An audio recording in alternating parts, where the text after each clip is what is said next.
Harry Potter and the Chamber of Secrets. Chapter 5. The Whomping Willow. The flying car spiraled out of control in the high altitude, its invisibility booster completely failing.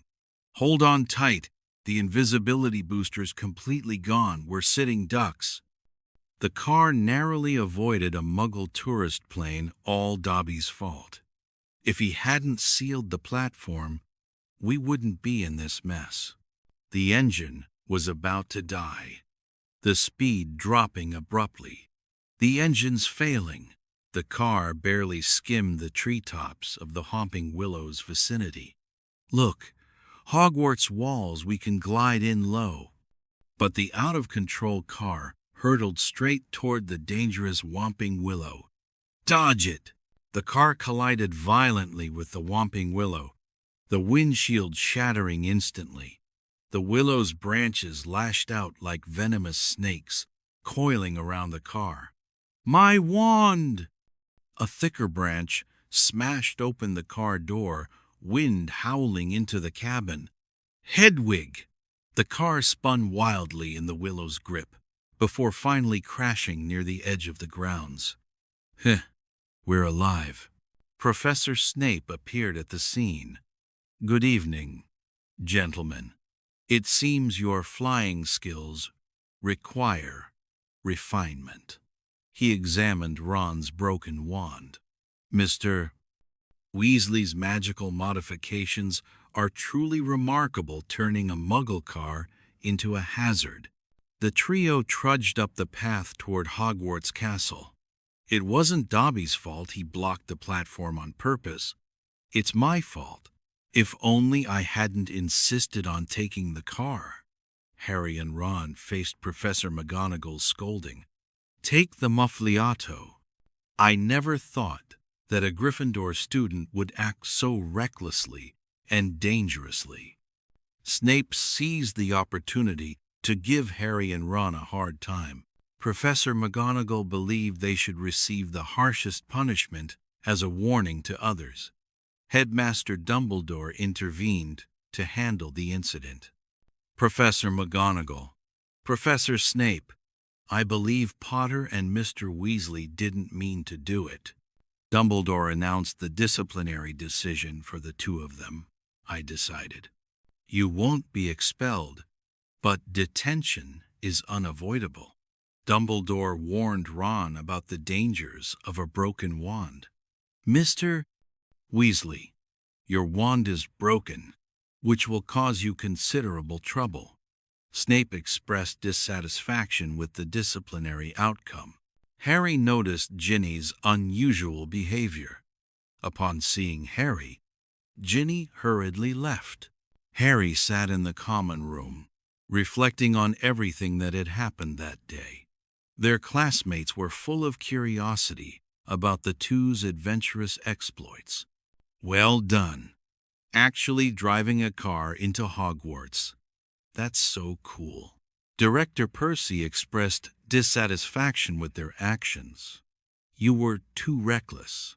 As the director, I must remind you, Harry felt a faint pain in his scar.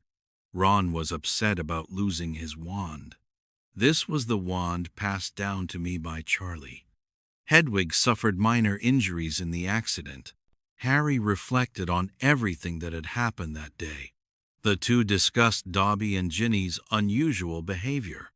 Ginny has indeed been acting very strange lately. Harry had a premonition that this semester would be full of dangers. On the first day of the new semester, the two attended classes exhausted from the previous night. This wand can't even perform the simplest levitation charm anymore. Professor Flitwick examined Ron's broken wand. Good heavens, a broken wand could cause magical backflow extremely dangerous. Their classmates learned about Ron's wand accident. What exactly did you two do last night? Ginny was dining alone, clearly preoccupied with something. Harry noticed Ginny's unusual behavior. She seemed troubled by something. Professor McGonagall began the first Transfiguration class of the new term. and the fifth-year curriculum would be more complex. You need to focus completely. Ron's broken wand is producing abnormal magical effects. Oh, this isn't right. He-Min performed excellently, as always. You should spend more time previewing the textbook. Harry tried to find clues about the house elf Dobby. Dobby warned me of danger, but what exactly is the danger? The strict librarian kept a close watch on the students, and books from the restricted section required a professor's signature to be checked out. Harry's scar continued to ache faintly, the pain feeling just like last year. Ron attempted to repair his wand. Perhaps it could still be fixed and used. Hermione expressed her dissatisfaction with their reckless behavior.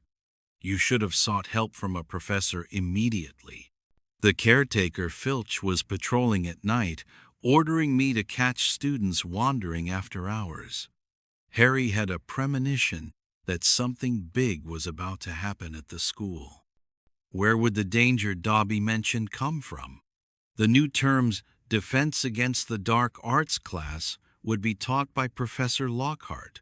Today, we're going to learn how to deal with mountain trolls. Of course, I've already described this in detail in Walking with Mountain Trolls. Both of them were exasperated by Lockhart's narcissism. He couldn't even hold his wand steady. Hermione, however, adored Lockhart, finding his books truly inspiring. Students learn how to care for mandrakes. Remember, never remove the earmuffs before they're fully mature. That nearly caused a dangerous situation. Sorry, Professor, I didn't mean to. The Gryffindor Quidditch team has started training for the new season, and we must win the House Cup this year. Harry demonstrates excellent flying skills. Ron can't participate in the training due to wand issues. I really wish I could fly too. Hermione helps both of them with their homework. Your potions essays are completely off topic. Harry accidentally discovered Ginny's lost notebook, which belonged to Tom Riddle. Harry examined this mysterious notebook. Why did Ginny have it? Ron muttered in his sleep, "Spiders. No spiders." Ginny was searching for her missing notebook. Where had it gone? I must find him. Harry decided to return the item to its rightful owner. Or perhaps he just enjoyed keeping a diary. Harry's scar hurt again. Why was it hurting now? The Owl Post brought the latest news. Another Muggle has been attacked. Rumors about the attacks are spreading through the school. This is already the third incident, and it's definitely no coincidence. Snape seized the opportunity to harass Harry Potter. Your potion looks like Troll's foot washing water. Draco took the chance to kick him when he was down. Perhaps Potter needs special tutoring. The trio investigated the clues of the attack incidents. These attacks all followed discernible patterns. Ginny was becoming increasingly reliant on that mysterious diary. Tom is the only one who truly understands me. The two were discussing Ginny's strange behavior. She had recently been talking to herself constantly. Mysterious writing appeared on the castle walls. The Chamber of Secrets has been opened. Harry was determined to investigate the mystery of the chamber.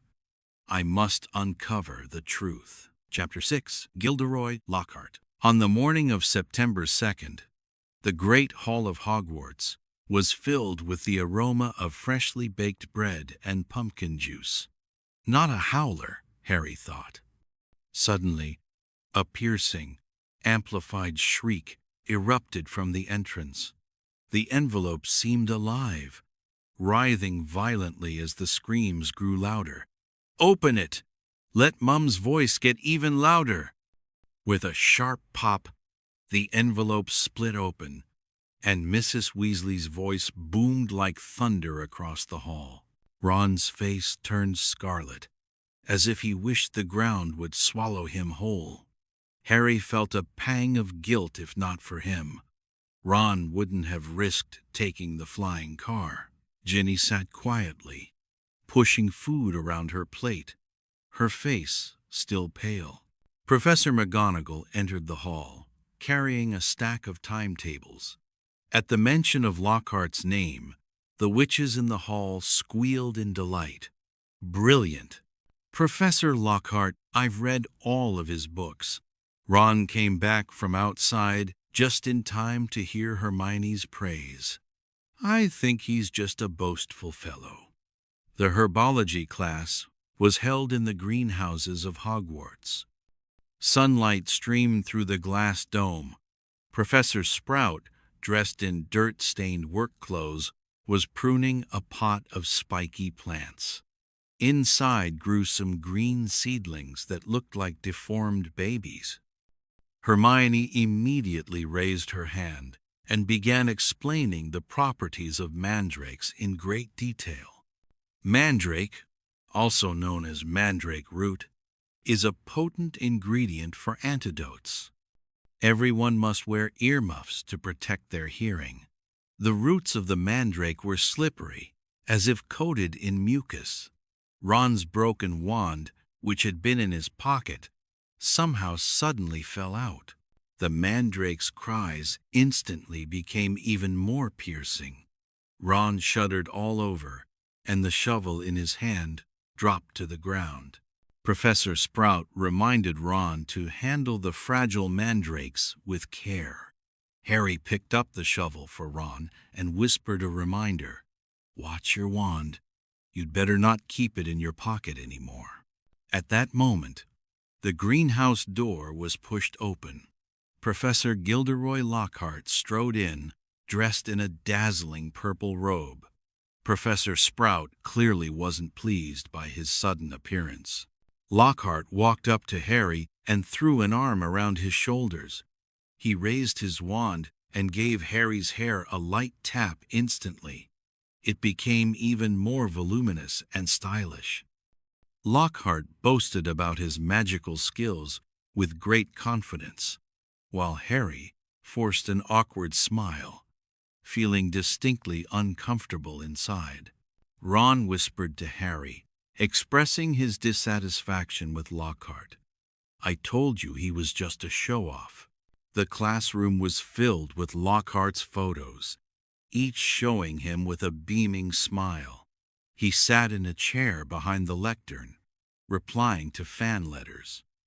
Upon seeing Harry and Ron enter, he immediately put down his pen and greeted them warmly. The classroom was packed to capacity, with witches excitedly whispering to each other. Lockhart cleared his throat and picked up a book he had written. A rustling sound came from a cage in the corner. He raised his wand and shouted at the cage in the corner of the classroom. Dozens of tiny blue pixies flew out. They looked like tiny dwarves. The pixies nimbly dodged the spell and instead flew toward Lockhart. They landed on the students' desks, knocked over ink bottles, and even threw Neville's cauldron onto the floor, spilling the potion everywhere. Lockhart shouted at Harry and Ron while taking the opportunity to hide behind the lectern. Harry and Ron exchanged a glance and immediately raised their wands. Harry cast the petrification spell, freezing a house elf mid-air. The broken wand of Copper Ponchy's Ron suddenly emitted a puff of black smoke, and the spell turned into a flying slug. Oh, what the hell is this? He-Min also joined the battle, calmly reciting the binding curse. Incarcerus. A silvery rope shot out from his wand, entangling several pixies. With the combined efforts of the trio, the chaos was finally brought under control. The bell rang for the end of class, and Lockhart emerged from behind the lectern, smoothing down his disheveled robes. Lockhart announced the end of class, but asked the trio to stay behind and clean up the classroom. Ignoring the mess, he walked out carrying his books. Ron angrily kicked a gnome on the ground. "He's a fraud who can't even handle gnomes properly." Hermione sighed while picking up textbooks from the floor. "Maybe he's just not having a good day today." Harry remembered the mysterious voice he had heard outside Lockhart's office. After tidying up the classroom, the three of them walked out together when Harry suddenly stopped in his tracks. The cold, venomous voice spoke again. "Didn't you hear it?" A voice said it's going to target mudbloods. Ron and Hermione exchanged glances and shook their heads. "No, Harry. Are you too tired?" Ginny was holding a diary in her hands, engrossed in reading. "I'm sorry." The diary's cover was black, with no text on it. When he saw Harry, his face instantly turned pale, and he hurriedly stuffed the diary into his pocket. Hermione gazed thoughtfully in the direction Ginny had gone. "Ginny has been acting really strange lately." Ron provided a reasonable explanation for his sister's unusual behavior, possibly because it was his first time at Hogwarts, and he wasn't quite used to it yet. Harry didn't think so, as he recalled the white envelope from Diagon Alley. Harry remembered the white envelope Lucius Malfoy had secretly slipped to Ginny in Diagon Alley.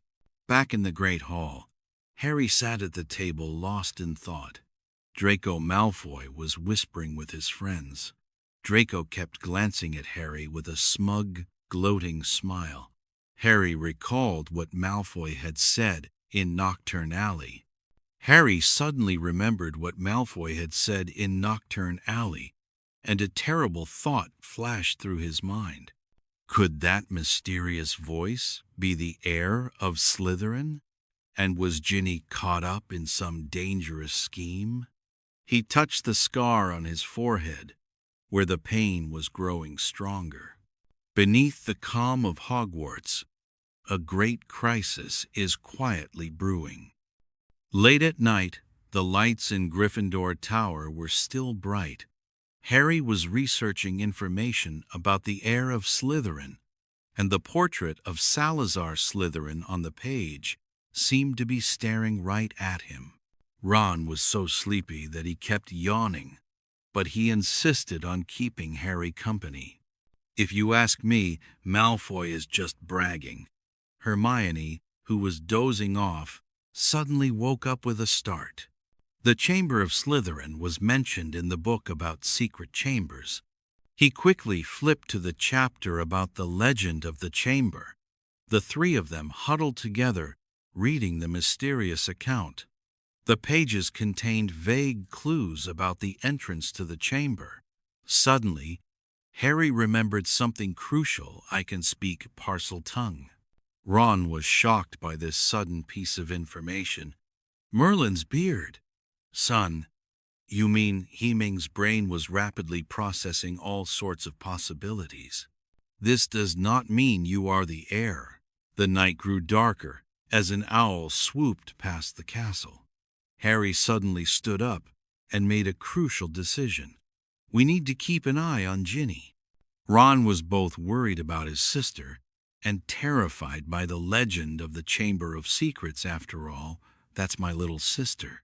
He-Min closed the book, determination flashing in her eyes. "Starting tomorrow, we'll take turns keeping an eye on Ginny's movements."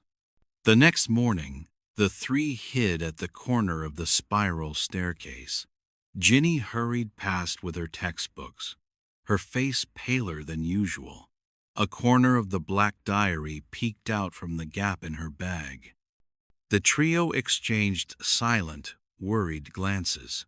Keeping their distance, they quietly followed Ginny. Dark clouds loomed over the castle, as if foretelling the coming storm. Chapter 7. Mudbloods and Murmurs. The dusk seeped into the castle stones like melted ink. Harry stood outside Lockhart's office door, wishing he could be scrubbing rust off armor for Filch, rather than facing the perfume-drenched professor. The scene inside the office was even more suffocating than his classes. Ah, our little hero has arrived. Do take a seat. Mr. Burt. Harry picked up the quill and began mechanically replying to fan letters, remembering to use my most iconic signature phrase. Xiao Xiang Chang's waves of praise came intermittently, when suddenly the familiar hissing sound rang in Harry's ears. Lockhart remained completely oblivious to the anomaly. "Mr. Potter, you don't look well." Harry was startled by the hissing sound that rang out again. Lockhart was surprised by Harry's reaction. "Dear child, Hogwarts is the safest castle of all." Harry suspected the sound came from the castle pipes. "Professor, do strange sounds often occur here?" Lockhart began recounting his adventure. "I could tell you about my experience driving out vampire bats in Romania." Harry continued to complete the tasks assigned by Lockhart. After leaving the office, he searched for the source of the voice in the corridor. Harry met an unusual Ginny at the corner of the corridor. Ginny's diary fell to the ground. "Don't touch it. It's mine." Ginny fled the scene with the diary. Early the next morning, Harry and Ron arrived at Hagrid's hut. What a rare fool, daring to teach me how to deal with water demons. Upon seeing Harry and Ron, Hagrid's anger subsided. Hagrid spoke about Lockhart's visit, that fellow Lockhart had actually come to teach him how to clear gnomes from the garden. Harry asked Hagrid about the strange sound. "Do you know about the weird noises in the castle, like a snake hissing?" Hagrid reacted strongly to Harry's question. "You haven't told anyone else, have you, about the legend of the Chamber of Secrets?" Ron pressed for more information about the chamber. "What exactly is the Chamber of Secrets?" Malfoy said, "The heir of Slytherin is coming out." Hagrid warned Harry and Ron, "Don't listen to that Malfoy boy's nonsense. The Chamber of Secrets is the oldest legend at Hogwarts." Harry continued questioning about the sound, but I heard a strange noise. He also mentioned mudblood. Hagrid gave a cryptic warning. "Be careful. Some rumors don't come from nowhere." Harry and Ron left Hagrid's hut. A mysterious owl delivered a note to Harry. Harry read the warning sent by Dobby, written by Dobby himself. "Beware of those who can control snakes." Ron was shocked by the note's content. "Control the snake. That's parcel tongue. Only dark wizards can speak it." Harry and Ron headed towards the Great Hall. The atmosphere inside was unusually tense. Hermione brought shocking news. "Have you heard? Someone has been petrified. It's Colin Creevey." The students rushed to the scene, and my cat, Mrs. Lorisi, was also petrified. The horrific sight of Colin being petrified. Filch's cat was not spared either. Professor McGonagall confirmed the petrification status. "No wounds. It's a petrification spell." Professor McGonagall is arranging the rescue efforts. "Professor Sprout, bring the mandrakes to the hospital wing immediately." When Hermione thought about restraining the draft, Mandragora can explain metamorphosis. Dumbledore noticed something unusual. The film had turned completely black, as if it had been scorched by intense light. Harry discovered an important clue: Colin's photo. The camera lens is pointed directly at a drainage outlet on the corridor wall. Harry reports last night's discovery to Dumbledore. "Professor Dumbledore, last night I heard strange voices talking about attacking mudbloods and mentioning pipes. Snape questions Harry's statement. Potter, what exactly are you implying? Do you actually know who did it? Dumbledore has issued safety instructions, and we will investigate thoroughly.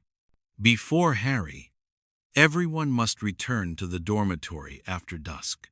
The atmosphere was tense during the afternoon herbology class. Professor Sprout explained the treatment plan. Ginny exhibited unusual behavior.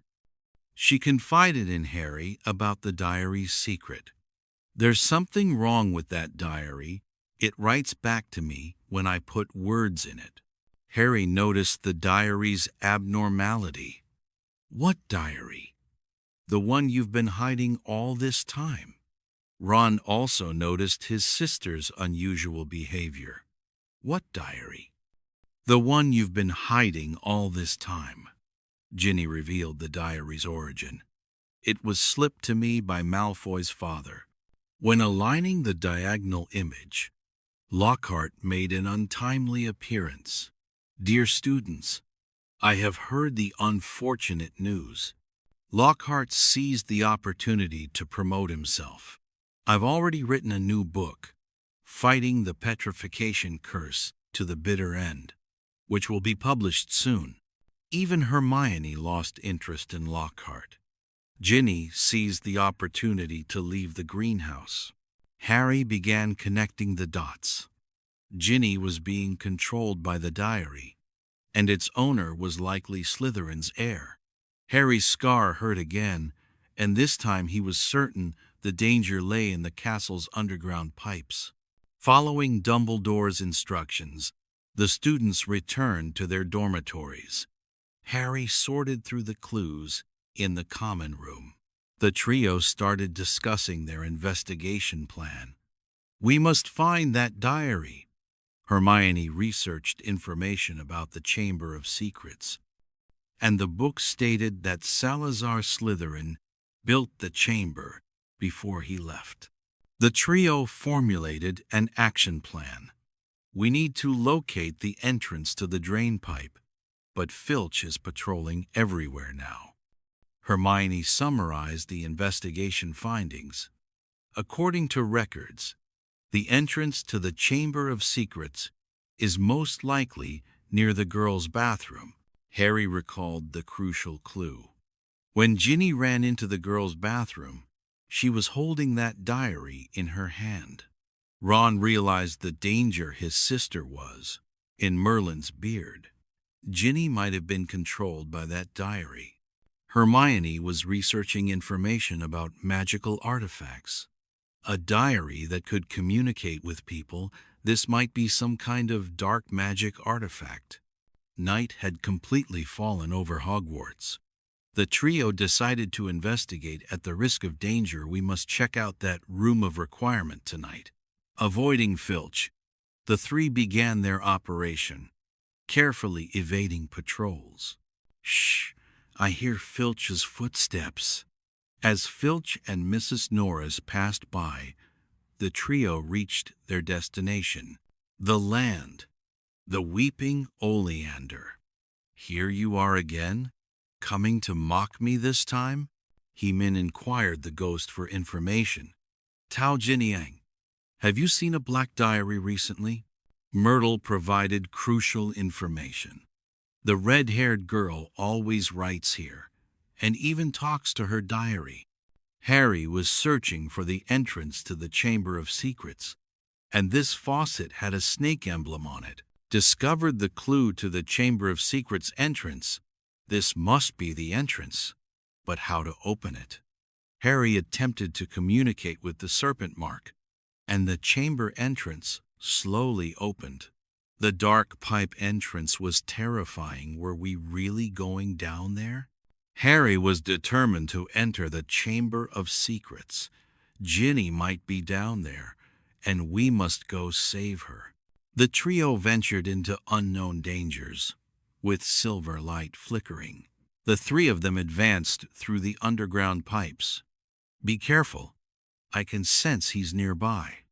The three of them arrived at the final door of the secret chamber. Ginny must be inside. I can feel it.